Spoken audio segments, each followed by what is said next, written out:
বছর সরকারের আমলে আমি শুধু একটা শহীদ মিনার পেয়েছি, একটা শহীদ মিনার পেয়েছি। আর আমি কিভাবে নির্যাতিত হয়েছি এখনো আপনাদের মোবাইল ঘাটলে সেই তথ্যগুলো আপনাদের কাছে আছে, ঠিক আছে। আর মেয়েরা যেটা বলছে, আর মেয়েরা কেন বলছে, কার পারমিশনে বলছে আমি জানি না। আমার সময় এনটিআরসি নিয়োগ আসছে 4 জন, আর তারপরে আমার সম্মানিত যে এমপি মহোদয়ের আগে প্রাক্তন এমপি মহোদয় ডিও লেটার দিয়ে মুস্তাফিজুর রহমান শাহজাদার সাহেবের সময় 2 জন নিয়োগ আসছে, 3 জনে 4 জন, সরি 4 জন, একজন সহকারী প্রধান, একজন কম্পিউটার ল্যাব অপারেটর, আর একজন নিরাপত্তা কর্মী।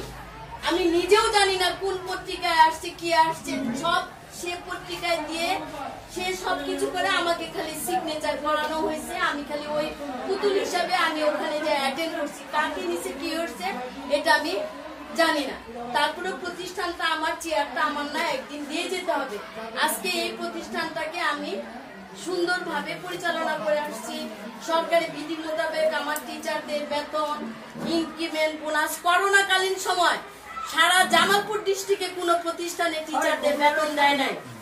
আমি করোনাকালীন থেকে শুরু করে টিচারদের বেতন, পূজা, টাইম স্কেল থেকে শুরু করে সবকিছু করছে। এতগুলা নিয়োগ হয়েছে, কেউ আমার বাসায় বেতন হওয়ার পরে কেউ একটা ফল নিয়ে গেছে, জানে আমার ডায়াবেটিস, আমি কিছু খাই না।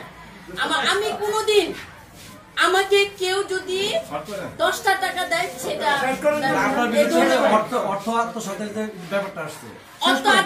ব্যাপার আসছে। এই যারা মুস্তাফিজুর সাহেবের সময়, শাহজাদার সাহেবের সময়, তখন এটাই করা হয়েছিল। তারপরে তারা ডিজি আমাদের লোক পাঠাই দিচ্ছে, কি মাল লাগবে আমাদের লোক যাই নিয়ে আসো, তোমরা এই করো, এটা বলছি। কারণ ওটা তো টাকা দেওয়ার নিয়ম নেই। যে টাকা আছে এই অনুসারের মাধ্যমে মেয়েদের কাছে আগে টাকা তুলবেন, এটা টাকা তোলা যাবে না।